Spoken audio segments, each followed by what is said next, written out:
Most drivers believe engine failure happens because of bad luck, poor design, or extreme abuse. In reality, engines usually fail because of slow, invisible damage caused by oil mistakes repeated over time. The oil you choose and how you use it determines whether an engine quietly survives for 300,000 miles or wears itself out long before that. And the biggest mistake drivers make is assuming that all synthetic oils protect engines the same way. Modern engines are incredibly demanding. Higher operating temperatures, tighter internal tolerances, turbochargers, and extended service intervals all put enormous stress on engine oil. Under these conditions, oil is no longer just lubrication, it's the primary barrier preventing metal parts from grinding themselves apart. When oil loses viscosity, breaks down chemically, or becomes contaminated, wear accelerates rapidly without any obvious warning signs. One of the most misunderstood facts about synthetic oil is that full synthetic is not a guarantee of quality. Synthetic oils are built from different base stocks and additive packages, and those differences dramatically affect performance. Two oils with the same viscosity rating can behave very differently once exposed to real heat, pressure, and fuel dilution. Some oils maintain a stable protective film for thousands of miles, while others thin out and oxidize far sooner than expected. Cheap or poorly formulated synthetic oils often rely on heavily refined mineral base oils with minimal additive support. These oils may meet specifications on paper, but under real-world driving, they struggle to maintain protection.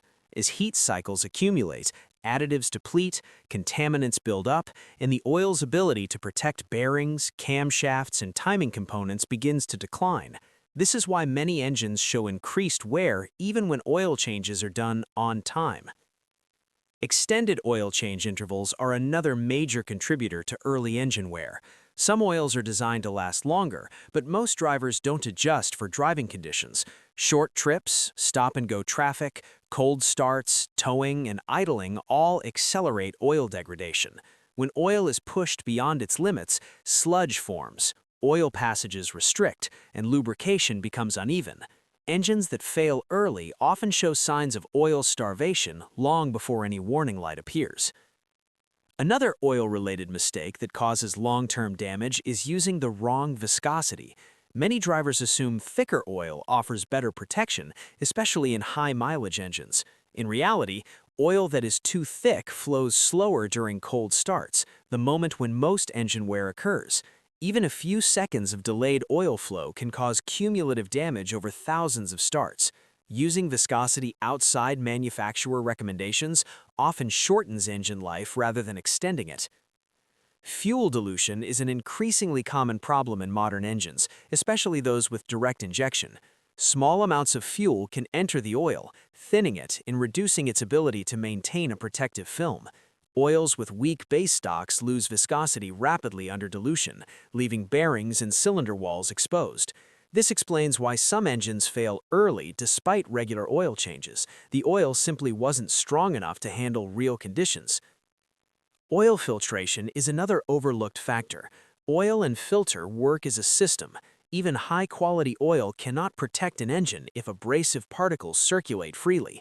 Cheap filters often allow fine metal debris to pass through, turning oil into a grinding compound that accelerates internal wear. Mechanics can often identify engines that used poor filtration simply by inspecting worn components. What makes these oil-related problems so dangerous is that they happen quietly. The engine still runs, the oil light stays off, performance feels normal. Meanwhile, wear accumulates until compression drops, oil consumption increases, or bearing noise appears, usually when the damage is already severe. This is why choosing the right synthetic oil matters more than most drivers realize. Some oils collapse under heat and contamination, while others remain stable and protective mile after mile. In Part 2, we'll reveal the 10 best synthetic oils that consistently protect engines and explain what makes them work, so you can avoid the oils that quietly destroy engines and choose ones that truly extend engine life. Did you know that the exact same car with the exact same engine can legally go up to 15,000 miles between oil changes in Europe, yet in the United States, drivers are warned to change oil every 5,000 miles? That's not a rumor, it's not a typo, it's a real, documented difference in maintenance rules for the same machines built from the same metal. And that raises an uncomfortable question. Are European engines somehow built better, or are American drivers being taught habits that quietly cost them money, or worse, shorten engine life? This difference matters more than most people realize. Over the lifespan of a vehicle, oil change decisions affect wear, contamination, sludge buildup, and long-term reliability. Make the wrong choice repeatedly, and you don't just waste oil, you accelerate internal wear that no warning light can detect. By the end of this discussion, you'll understand why this gap exists, who benefits from shorter oil intervals, and whether following the 5,000-mile rule is actually protecting your engine or slowly hurting it. Let's start with what seems impossible but is completely true. Take a BMW 330i, a Toyota Camry, or a Volkswagen Golf. In the United States, oil changes are typically recommended every 5,000 to 7,500 miles. In Europe, the same models with the same engines are approved for 15,000 miles, sometimes even 20,000 or 2 years between oil changes. Same engine block, same pistons, same turbochargers when equipped. The only thing that changed is geography. So why does the same engine suddenly need 3 times the maintenance just because it crossed the Atlantic? The answer is not that Europeans drive more carefully, and it's not that American oil is automatically inferior. The real explanation is far more complex and far less comfortable. The first explanation most drivers hear is that it's all about driving conditions. Americans drive short trips, lots of stop-and-go traffic. Europeans drive long highway stretches. On the surface, that sounds reasonable, but when you look at real-world data, the argument falls apart. Many European countries have dense cities, shorter commutes, and heavy urban traffic. In fact, data from European automotive studies shows average trip lengths in several EU countries are actually shorter than in the United States. If driving conditions were the main factor, Europe should have shorter oil intervals, not longer ones. This tells us something important. Driving conditions alone do not explain the difference. They contribute, but they are not the root cause. To understand what's really happening, we need to look at oil standards themselves. This is where the gap begins to widen. In Europe, engine oils must meet extremely demanding performance standards set by organizations like ACEA and individual manufacturers. These standards require oils to maintain high temperature, high shear strength, resist oxidation, control sludge, and protect engines over extended drain intervals. Oils are tested specifically for long-term durability. In the United States, oil standards prioritize different goals. Many API and ILSAC specifications focus heavily on fuel economy, emissions system protection, and catalytic converter longevity. Thinner oils reduce internal friction, which helps manufacturers meet efficiency and emissions targets. The trade-off is that thinner oils generally degrade faster under real-world stress. This creates a major misunderstanding. Two oils can share the same viscosity rating on the bottle and behave very differently once inside a running engine. Base oil quality, additive strength, and resistance to shear and oxidation matter far more than the label suggests. European oils are engineered to last longer. Many American market oils are engineered to optimize fuel economy first. But even oil formulation isn't the full story. The real driver behind this difference is regulation. In the United States, manufacturers must meet strict corporate average fuel economy standards. Missing those targets can result in massive financial penalties. To squeeze out every fraction of a mile per gallon, manufacturers use thinner oils, faster warm-up strategies, and tighter tolerances. Thinner oil improves efficiency, but it also has less margin for contamination and breakdown. In Europe, fuel economy regulations are structured differently. Manufacturers are allowed to use thicker oils with higher temperature shear strength and rely on long-life oil monitoring systems. This allows them to safely extend oil intervals without risking engine damage.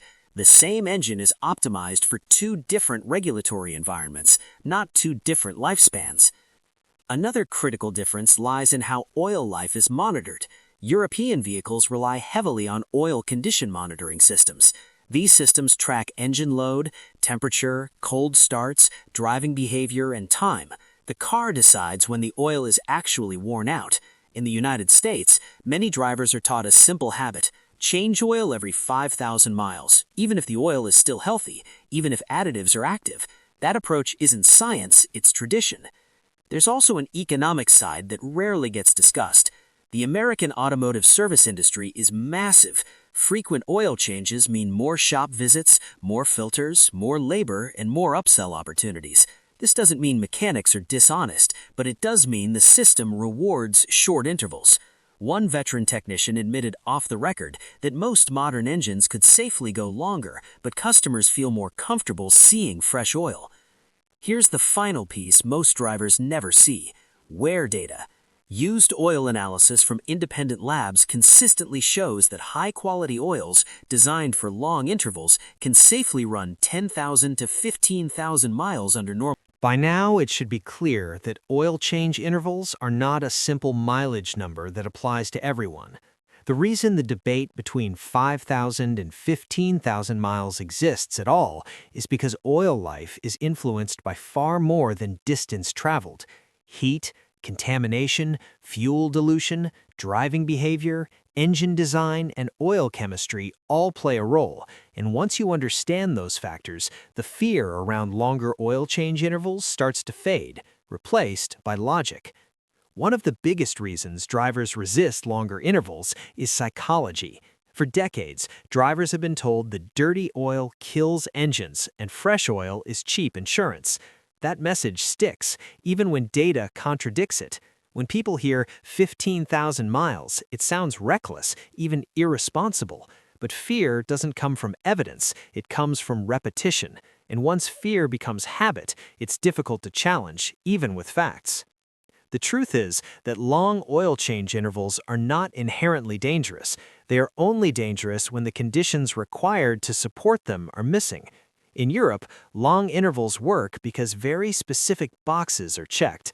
High-quality, full synthetic oil meeting strict long-life specifications is used.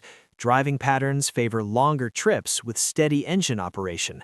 Engines often have larger oil capacities, which slow contamination, and oil condition monitoring systems track real wear instead of guessing based on mileage.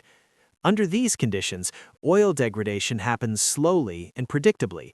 Moisture evaporates, fuel dilution remains manageable, additives deplete gradually instead of being overwhelmed. This is why manufacturers can confidently approve 15,000 or even 20,000 mile intervals in those environments without increasing engine failure rates. The problem begins when drivers attempt to copy long intervals without meeting those conditions. Short trips are one of the biggest oil killers. When an engine rarely reaches full operating temperature, moisture and fuel vapors remain trapped in the oil. Over time, this leads to acid formation, sludge, and loss of viscosity. In these situations, oil may chemically fail long before the mileage interval is reached. Turbocharged and direct injection engines add another layer of stress. High combustion pressures and elevated temperatures increase fuel dilution and soot contamination. In many modern engines, unburned fuel can seep past piston rings and thin the oil dramatically. This means oil that looks clean on the dipstick may already be failing internally. Stretching intervals under these conditions accelerates bearing wear and timing chain damage. Climate plays a role too. High ambient temperatures increase oxidation and thermal breakdown. Stop-and-go traffic and long idling periods reduce airflow and raise oil temperatures. In hot regions, oil degrades faster even when mileage remains low. This is why some engines with perfect maintenance records still suffer early wear. The oil was changed on time, but it was chemically exhausted long before that. Another factor most drivers never consider is emissions tuning. To meet strict emissions requirements, many U.S. market engines run richer fuel mixtures during cold starts and use low-tension piston rings to reduce friction. While this improves fuel economy on paper, it increases fuel dilution in the oil. European tuning strategies are often more conservative, keeping oil cleaner for longer. Once again, the same engine operates under different compromises depending on regulation. There's also a myth that changing oil too often can never cause harm. In reality, oil additives need time to activate and form protective layers on metal surfaces. Detergents stabilize contamination, and anti-wear additives build a sacrificial film over hundreds of miles. Constantly draining oil too early disrupts this balance and resets the wear cycle repeatedly. That doesn't mean early changes are always bad, but blind 3,000 to 5,000 mile changes are not automatically better.